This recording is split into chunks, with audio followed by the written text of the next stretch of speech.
ternyata Lutfi yang sudah dipercaya penuh, menjadi sopir daripada Jatman Banom NU, ternyata sudah berbadan hukum, ini namanya jelas pengkhianatan ini.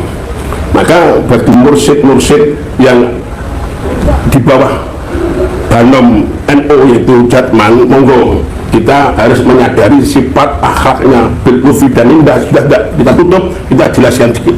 Jelas itu namanya pengkhianatan. Tapi mengkhianati NU, dia mengkhianati mursyid akan dijerumuskan, akan dikhianati. Maka saya minta untuk waspada. Terus terang setelah Jatman itu dipegang oleh Habib Lutfi, sejarahnya berbeda.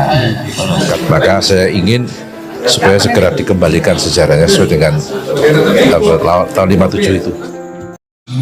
Dengan langkah ini dapat disimpulkan bahwa Idaroh Aliyah Jatman telah secara sadar dan sengaja mengubah status hukumnya dari Badan Otonom Perkumpulan Jamiyah Nahdlatul Ulama menjadi entitas badan hukum perkumpulan tersendiri. Artinya ini ingin mengeluarkan dari induknya Nahdlatul Ulama. Alhamdulillah pagi ini saya bisa bersilaturahim ke beliau Al-Mukarram Kiai Haji Fakih Mutawam. Beliau seorang akademisi, pengasuh pesantren, pendamping masyarakat, juga sebagai mursyid Thariqah Naqsabandiyah Qadiriyah Naqsabandiyah. Alhamdulillah pagi ini saya bisa bersilaturahim ke beliau, sehingga ingin sekali mendayung 2-3 pulau terlampaui. Bisa bersilaturahim, bisa ngudi kaweruh untuk menambahkan perspektif khasanah keilmuan dalam ruang hiruk pikuk sistem sosial dan keberagamaan masyarakat yang sekarang ini seiring dengan perkembangan pengetahuan betul-betul menuntut para ulama, para kiai untuk juga turut beradaptasi bersamaan dengan perkembangan pengetahuan dan teknologi. Bersamaan itu pula semakin mengikuti, ini bukan hal baru, sehingga perlu turut kita mohon dari pandangan orang yang memiliki suasana kesepuhan, dari pengalaman, dari usia, dari keberlangsungan beliau selama ini mendampingi masyarakat, terlebih di lingkungan warga Nahdien pesantren, dan juga dalam hiruk pikuk perkembangan diskursus Thariqah yang sejak munculnya beberapa pengajuan dari para forum mursyidin Indonesia untuk melakukan pelurusan sejarah Thariqah yang telah dibelokkan oleh oknum yang tidak menjadi rahasia umum lagi, dan dalam perkembangannya juga telah lama mengelola organisasi Jatman yang kesemuanya itu memerlukan regenerasi, reformasi, dan penyegaran sebuah organisasi. Namun usulan-usulan terkait dengan pelurusan sejarah Thariqah, terkait dengan upaya regenerasi, restrukturisasi, justru yang terjadi fenomena yang saya sebut dengan fenomena kontraproduktif, yang di luar dugaan kita semua. Ternyata apa yang selama ini tidak kita ketahui bersama, ternyata di luar dugaan bahwa organisasi Thariqah Jatman di bawah Nahdlatul Ulama justru melampaui apa yang kita perkirakan. Yang kita perkirakan saya kira hanya sekedar terlalu lamanya kepemimpinan yang diperlukan untuk reformasi, restrukturisasi, atau ada beberapa sejarah yang dibelokkan. Di luar dugaan justru malah memang membuat sejarah baru Jatman ini.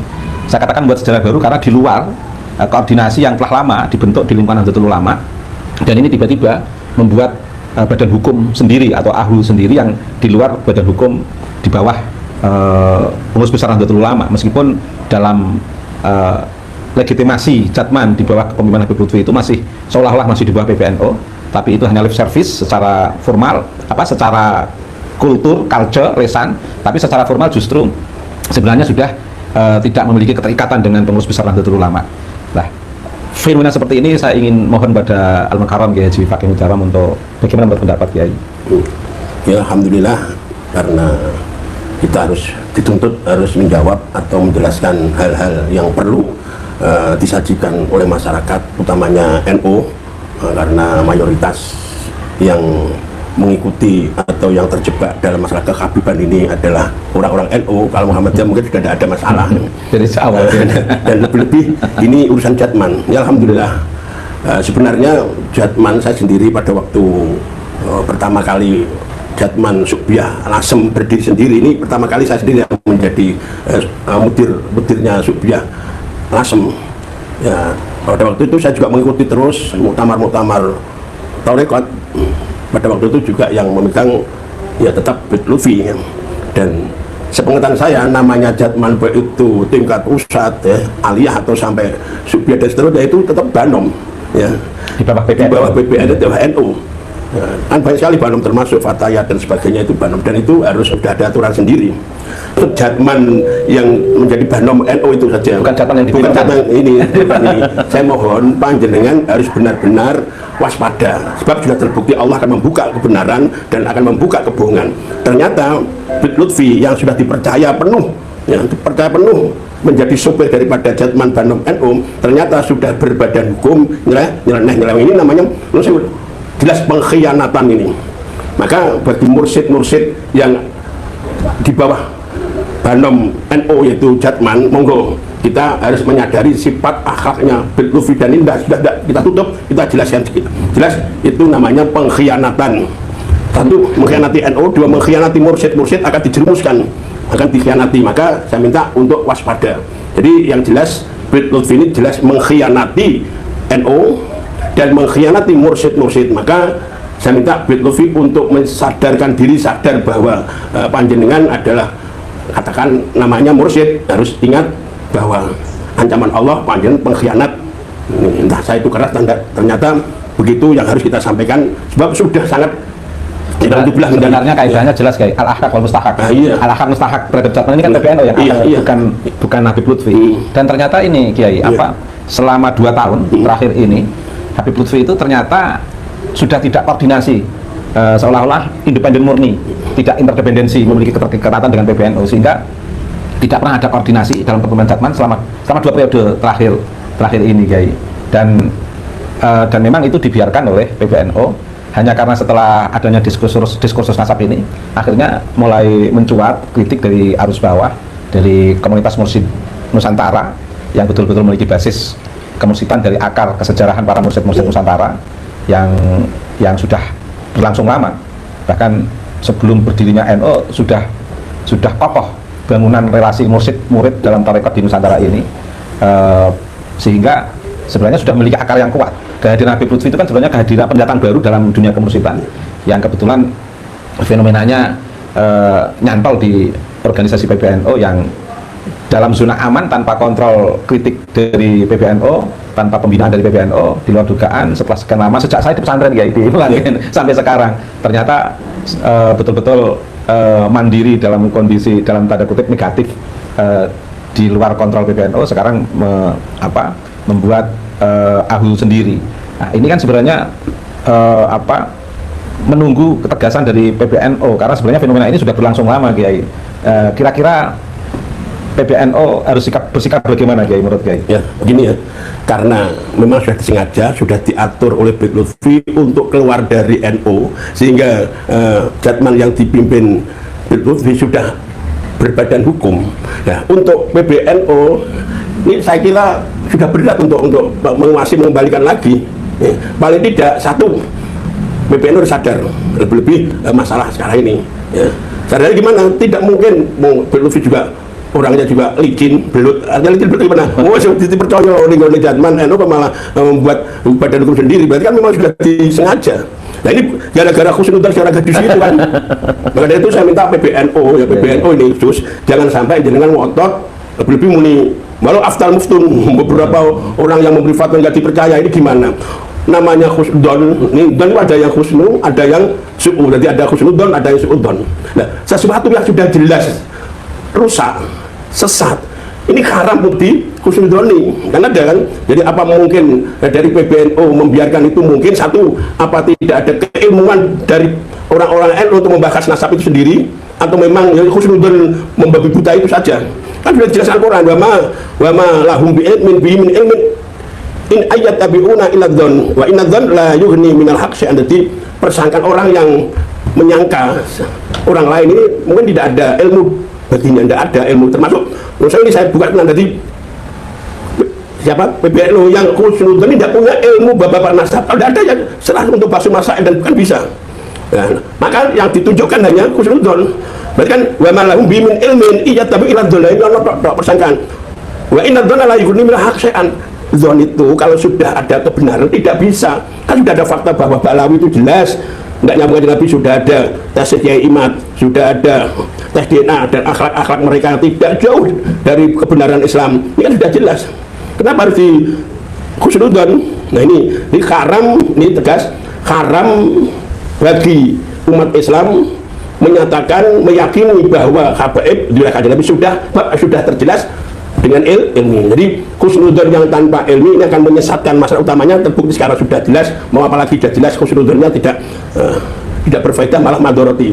Lebih-lebih lagi beliau Kiai siapa itu Akhyar ya, yang mengatakan sudah wali fadhah bertahun-tahun bahwa habaib itu dzurriyyah Kanjeng Nabi. Wah ini jenengan menurut saya mula orang bodoh, orang bawahan.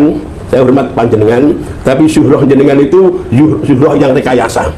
Kenapa? Kan dimulai dari Ali Asakron, kemudian yang mengatakan gembar-gembar bahwa habaib dzurriyyah Kanjeng Nabi kan Beb Usman dan orang-orang yang dibawa Belanda, kemudian Doswan Kiai Kondo Aku dzurriyyah Kanjeng Nabi. Nah, itu khusnudzonnya Kiai kan semacam itu. Kan ada yang namanya syuhrah wali fadhah yang rekayasa, contoh. Ya, syuhrah wali fadhah kan ada, termasuk Walid bin Mughirah itu kan sebenarnya bukan anaknya Mughirah.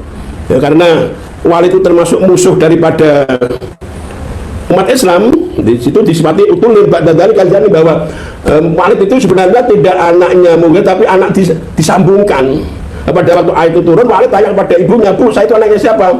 Nah, dijelaskan ibu, sebenarnya kamu anak zina, bukan anaknya Mughirah. Ini kan cantolan, kan sudah berapa tahun itu. Jadi jangan menggunakan apa itu syuhrah wal ifadhah yang jelas salah tanpa dasar, kemudian khusnudzon yang tanpa dasar itu menyengsarakan. Apalagi terbukti sekarang Bid Lutfi sudah melawan NU. Sudah, publik itu juga heran Kiai. Iya. Mengapa orang sebesar Habib Lutfi sampai dengan terang-terangan secara publik mengadukan Danom PBNU, dan apalagi itu betul-betul bertentangan dengan sikap PBNU yang sekarang ini telah membuat karikatur yang diserahkan kepada Kiai Haris Sodaqoh. Itu begitu PBNU membuat karikatur kan otomatis perlawanannya itu nampak sekali. Ibarat PBNU belum membuat karikatur aja, membuat AHU itu sudah sesuatu yang memalukan publik sebenarnya. Tapi PBNU sudah mempunyai kebijakan pun masih tetap mengadakan ini. Betul-betul murokat, nekatnya itu murokat ya. Ada yang bisa dilanjutkan? Ini kan jadi lebih dari PBNU sudah menyikapi ada kartekar untuk melanjutkan jadman yang sudah dilepas dari Bid Lutfi kan. Ini sebenarnya harus dilaksanakan nanti untuk jadman ini saja, artinya dari badan NU. Tapi kalau yang sudah punya hanya Bid Lutfi sudah berbadan hukum, mau apa lagi? NU tidak bisa kan? Nah, menurut saya mau tidak mau harus masuk ke pengadilan. Nah, kalau itu hukum cara yang lain. Pertanyaannya kan sederhana, PBNU berani nggak? Nah, itu makanya hukum sudah terus wae, Karena ini betul-betul sudah melakukan lawan banyak sekali, sebenarnya banyak sekali. Belum sudah banyak sekali kesalahan-kesalahan menyimpang itu berdukung, termasuk itu sudah jelas semuanya. Dan umpama dilanjutkan dengan pengadilan banyak sekali kesalahan-kesalahan yang berubah dan membuat makam dan sebagainya itu banyak sekali. Cuman menurut saya memang PBNU harus berani. Berani, kalau nggak berani ya berjalan gitu aja. Kan berjalan Bid Lutfi terus cara sepur gerbongnya itu mursyid itu pasti nganut melok Bid Lutfi apa balik oleh NU. Yang agak lucu itu kemarin kayak pernyataan sekjen yaitu Mas Dr. Mas Budi. Dia mengatakan alasan membuat AHU, menjawab pertanyaan dari netizen, karena biar bisa mengelola sendiri aset-aset jadman terkait dengan wakaf, terkait dengan harta-harta yang bisa dikelola. Itu kan kesannya memang membuat AHU itu kaitannya dengan harta, pengelolaan harta. Iya, itu kan nyolok kan, itu corong-corong membalilu kan, pembalilaan itu namanya. Istilahnya malah terus terang iming-iming gitu. Jelas kelihatan sifat jeleknya Habib Lutfi itu jelas di situ kan. Kenapa harus dikeluarkan di DO? Nyatanya di Bandung lah, inilah sudah jelas bukti bahwa ada ancang-ancang untuk keluar dari NU pendidikan sendiri, apalagi tadi alasan-alasan semacam itu alasan untuk apa ya, terserah nanti mursyid atau orang awam. Masalah begini ya, kenapa Habib Lutfi berani semacam kan begini ya, Habib Lutfi itu sudah untuk Indonesia itu sudah di persen itu sudah 90% Habib Lutfi yang Bapak Habib Lutfi itu wali. Nah, kalau terbukti semacamnya apa wali? Saya mengatakan tidak. Nah, wali ini ya, menurut saya wali itu orang yang disimpan rahasiakan Allah. Nah, misalnya jenengan ngarani pulau wali mungkin misalnya karena saya itu mungkin ahli ibadahnya ini khusnudzon, tidak jenengan ngerti itu wali enggak? Saya pun tidak tahu. Saya ingin tahu siapa yang mengatakan ngerti wali bisa berbeda dengan saya. Jelaskan pondok saya itu Sunan Renang. Kalau orang mengatakan tahu wali boleh berdiskusi dengan saya. Wali tidak bisa dilihat, hanya khusnudzon saja karena orang itu ahli ibadah kita mengatakan wali. Dan secara umum mungkin semuanya orang itu menjadi kasih Allah, wali sebab ditunjuk Allah menjadi umat Islam itu termasuk anugerah itu. Tapi yang jelas kita kan punya kaidah umum Kiai yang sudah kita pahami bersama. Dalam konteks menghukumi atau melihat sebuah objek itu kita kan punya patokan nahkumu bidzawahir wala nahkumu bil bawah. Itu bentuk khusnudzon. Jadi kita itu hanya menipati zahirnya saja, batinnya kan tidak tahu lah itu khusnudzon. Tapi KPM sudah jelas sesat kok di khusnudzon itu. Secara zahir. Tender kan jelas sesat kan kok di khusnudzon itu. Ya Allah Gusti khusnudzon. Pembelokan sejarah pembelokan sejarah fatwa-fatwanya sudah sesat semuanya. Itu kan sudah rusak dan kok di khusnudzon. Pembelokan sejarah Nusantara. Nah, misalnya kiai ahli ibadah kita khusnudzon itu paling bagus kan doirnya bagus. Lalu doirnya di khusnudzon. Nah ini lah maka PBNU jelas harus hati-hati. Harus tegas ya. Dan jabut bahasa khusnudzonnya biar gak semacam ini. Harus ini kayak harus punya power. Nah, gagang gitu. Power itu butuh macam-macam, nggak butuh punya keilmuannya. Maka dari itu Habib Lutfi berarti kan punya power. Padahal masyarakat nggak percaya Habib Lutfi menipu ya tapi kan umat Islam Indonesia ini. Sebenarnya jadi Al-Mukarram Kiai Miftahul Ahyar itu sebenarnya posisinya kuat loh Kiai, karena di belakang Rais Am PBNU itu kan para ulama-ulama besar, sehingga nggak perlu kecil hati di hadapan para ulama. Sebenarnya sudah jadi Rais itu sebenarnya udah punya power besar. Sebenarnya tapi tidak perlu kerdil, tidak perlu kecil hati di hadapan para habaib sebenarnya. Ya mungkin ikatan batin karo kono mungkin. Saya tidak tahu. Nah inilah jadi namanya dulu zamannya Ki Sahal kan powernya kuat. Ya, tidak mengerti saya bahkan malah menolak Habib Lutfi mau nyalon aja enggak boleh. Sebenarnya ulama dulu itu sudah ngerti nah Habib ora duwe kanjeng Nabi cuman kan orang kiai ku moro Habib sing moro kiai aku duwe kanjeng sisi aku. Ya ulamanya ya khusnudzon aja. Karena saat itu belum ada masalah. Ya ada masalah bukti-bukti. Aturannya memang gitu. Belum nampak seperti Habib sekarang ini yang Jumawa Durjani gitu. Kata Tian dengan nanti khusnudzon itu bisa di khusnudzon kalau lihat dohirnya bagus. Kalau dohirnya rusak di khusnudzon itu haram. Khusnudzon terus tinggi wae gitu. Ini ya. Jadi kan dohirnya kan dohirnya rusak apa di khusnudzon. Aduh bayang namanya ojo ngemis Kanjeng Nabi ngeridani rampoknya senang dibilang mindalik. Bahkan kalau dohirnya sudah tampak rusak itu kita harus mufaroqah tapi dengan cara tidak membenci. Iya, Mas yang begini ya. Jadi ada kaidah. Jadi orang yang sudah masyhur awalnya seperti ini kalau jatuh jangan sampai dibenci malah dikasihani. Seperti misalnya contoh jatuh orang ternyata sudah terjelas terbukti Bitcoin merusak, jatman rusak macam-macam. Lah ini kita tetap kita sayangi dan sebagainya, kita hormati.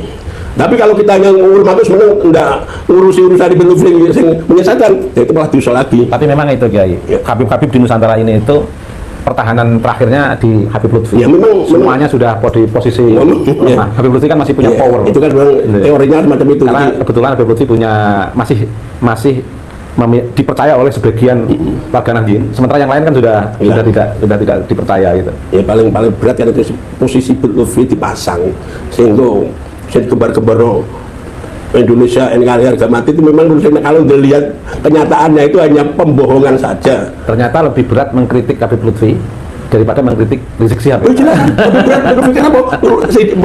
Siapa ngomong barbar tapi Lutfi rubah sejarah, rubah makom, nganggo bukti ini wow, KPM biar makom ini mau apa kita? Dan Habib Lutfi punya jaringan relasi kuasa dengan penguasa kan. Oh iya, mudah-mudahan Allah tetap barang sing bobrok tetap akan kelihatan bobroknya. Nah, dan tinggal menunggu Pak Prabowo Kiai. Ya, beliau memahami fenomena ini atau tidak gitu. Tapi ya kalau Bang, alhamdulillah artinya Allah Taala membuka. Tadi kan saya sampaikan bahwa Walid bin Mughirah itu kan dibuka Allah melalui Quran.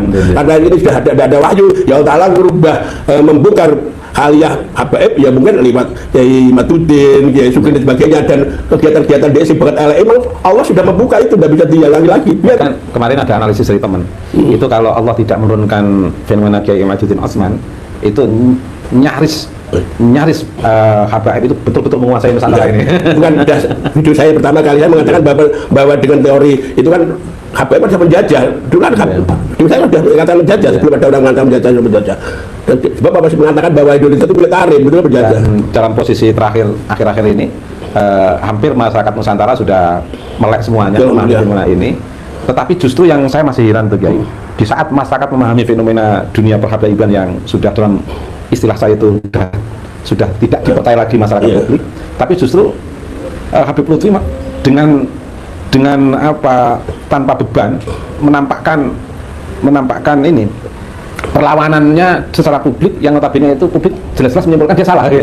Itu kan tadi saya sampaikan tadi Allah Taala membongkar bahwa Habaib itu tidak terhadap lihat tesis tapi dan lewat karyanya. Nah, semacam itu. Jadi beliaunya bangga. Nah ini bukti dari pembuktian kan gini, dosa itu ada yang karena sahabat, ada yang karena sombong. Nah Bilqis itu kesombongannya tidak bisa dibantah. Iblis itu kan karena sombong, kalau sujud arunan tapi tidak mau. Lah Bilqis itu maksud benar, ya tetap kemaksiatan kemungkaran di mana ini kan. Itu jelas. Jadi pemirsa perlu dipahami bersama, diskursus kita ini diskursus terkait dengan ruang publik. Jatman itu sudah menjadi ruang publik sehingga wajar kita diskusikan. Dan di sana ada peran-peran Habib Lutfi yang mencoba membuat badan hukum tersendiri yang notabene itu di bawah PBNO, Banom PBNO, yang itu jelas-jelas secara organisasi inkonstitusional di luar pakem hukum yang resmi, sehingga betul-betul ini bisa dipahami bersama, bisa dikritisi bersama, bisa dikontrol bersama secara publik, sehingga diskursus kita pagi ini menjelang siang ini bagian daripada kontrol publik terhadap institusi publik, karena Jatman itu sudah institusi publik di bawah PBNO, dan PBNO itu juga institusi publik memiliki sekian juta warga yang setia, meskipun secara organisasi tidak aktif tapi secara kultur akan mengawal, memperhatikan dan merefleksikan cinta pada PBNO, sehingga hal-hal yang tidak wajar terkait dengan person-person atau oknum-oknum yang mencoba melakukan pengrusakan dan itu dipertontonkan secara publik merupakan sesuatu yang wajar ketika kita secara publik juga membicarakan hal ini, kecuali apa yang menjadi halia Habib Lutfi itu halia yang personal, tidak berdampak pada publik, mungkin kita tidak akan membicarakan. Nah, karena ini hak publik, ruang publik, maka kita punya ruang untuk turut berbicara dalam ruang publik ini. Sehingga di dalam Al-Quran itu kan inna ba'dadz-dzanni itsmun, sebagian dzan itu dosa, artinya sebagian yang lain diperbolehkan ketika itu terkait dengan hak publik, ruang publik. Karena ruang publik harus diketahui secara publik dan harus dikawal secara publik. Sehingga diskursus saya pagi ini tentang Jatman adalah bagian daripada diskursus untuk berbincang dalam ruang publik yang memang memiliki konsekuensi terkait dengan person-person. Tapi person-person ini kan yang berkaitan langsung dengan ruang publik, yang justru mencoba ingin menarik Jatman dari ruang publik menjadi hak personal atau kuasa pribadi dari sosok yang kebetulan punya kesempatan untuk menguasai institusi yang sebenarnya milik publik. Ingin digeret dalam kehendak kuasa yang di luar kontrol publik. Tapi saya yakin ini tidak akan berhasil, karena tidak hanya PBNO yang akan mempermasalahkan secara hukum, tetapi doa-doa para mursyid yang masih setia pada PBNO, masih setia pada jalur sanad mursyid yang secara musalsal berada dalam akar Nusantara ini, tetap tidak akan membiarkan ini. Para mursyid yang memiliki jalur musalsal dengan para mursyid-mursyid Nusantara tetap akan bersatu, bergabung, dan kalaupun ada beberapa mursyid yang untuk sementara ini masih dalam relasi koordinasi dengan Habib Lutfi, saya yakin nanti lambat laun akan kembali kepada Jatman Banom PBNO yang akan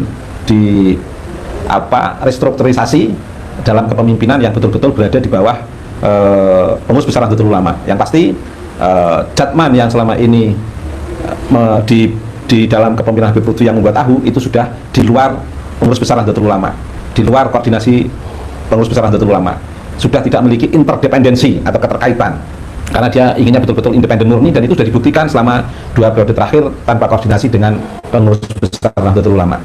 Baik, sebelum mengakhiri perbincangan pagi ini, barangkali ada beberapa yang tambahan dari Kiai.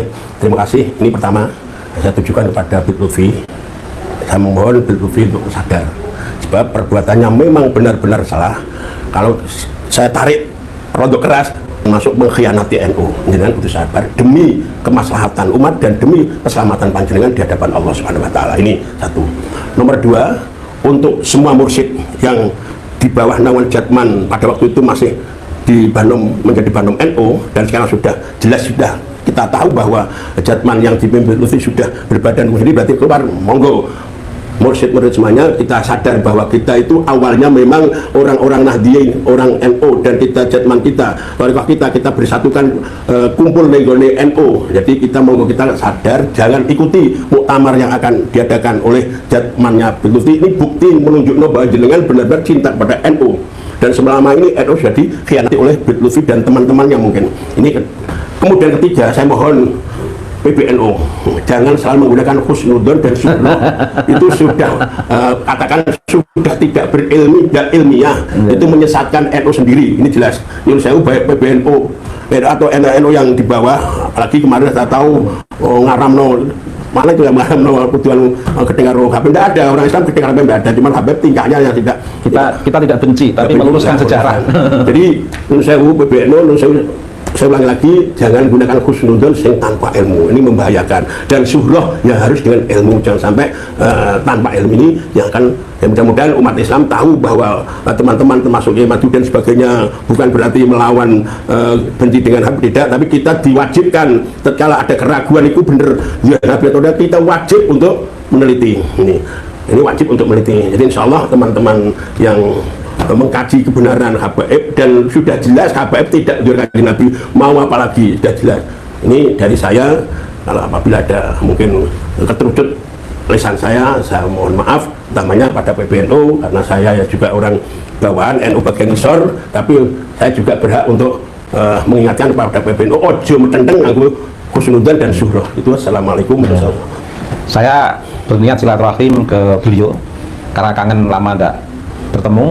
Selain ingin mendiskusikan perkembangan NU, karena beliau secara langsung juga sebagai mursyid Thariqah Qadiriyah Naqsabandiyah punya hak untuk turut berbicara, karena Jatman adalah bagian organisasi yang secara formal dalam ruang para mursyid yang diantaranya ada beliau, untuk betul-betul bagaimana para mursyid ini berada dalam komando pengurus besar Nahdlatul Ulama, sehingga apa yang direfleksikan beliau pagi ini atau menjelang siang ini adalah bagian daripada komitmen beliau pada Jatman dan komitmen beliau pada pengurus besar Nahdlatul Ulama, karena berat rasanya meninggalkan PBNU, karena ini semua adalah bagian dari kenangan dari Mbah Hasyim Asy'ari yang harus kita uri-uri, yang harus kita pertahankan, sehingga komunitas-komunitas atau kehendak-kehendak kuasa kelompok-kelompok tertentu yang ingin merusak, mengucar-ngacir PBNU ini harus kita waspadai bersama, sehingga NU betul-betul eksis ila yaumil qiyamah dalam kebersamaan keluargaannya yang betul-betul komitmen menjaga peradaban Nahdlatul Ulama, peradaban Nusantara, peradaban Wali Songo yang tidak lagi bisa dimainkan, dikucar-kacirkan atau dihegemoni atau dirusak oleh komunitas-komunitas yang tidak bertanggung jawab, yang tidak memiliki akar kenusantaraan atau akar pribumi, sehingga kita tetap baik dengan siapapun, dengan mereka yang imigran, dengan mereka yang di luar komunitas Nahdliyin, tetapi kita tetap memiliki eksistensi kita untuk mempertanggungjawabkan kehadiran kita di dunia ini bersamaan dengan organisasi yang kita miliki sebagai bagian daripada organisasi yang menjaga hasanah kebudayaan kita warga Nahdliyin. Demikian, semoga bermanfaat dan mohon doa semoga Nahdlatul Ulama tetap eksis dalam kepemimpinan yang kokoh, yang betul-betul menunjukkan powernya menjaga Nahdlatul Ulama ini baik secara struktural maupun secara kultural. Dan siapapun yang ingin merusak NU, merusak sejarah NU, merusak sejarah Nusantara, merusak eksistensi para ulama-ulama Nusantara, akan diputuskan sendiri oleh Allah dengan keputusan yang terbaik, sesuai dengan rahasia dari apa yang telah menjadi kudrah irada Allah, dan kita semua dalam ridha Allah, dan kita bisa bersama bahagia dunia dan akhirat. Terima kasih, semoga bermanfaat. Dari saya mohon undur diri. Wallahul muwaffiq ila aqwamit thoriq. Wassalamualaikum warahmatullahi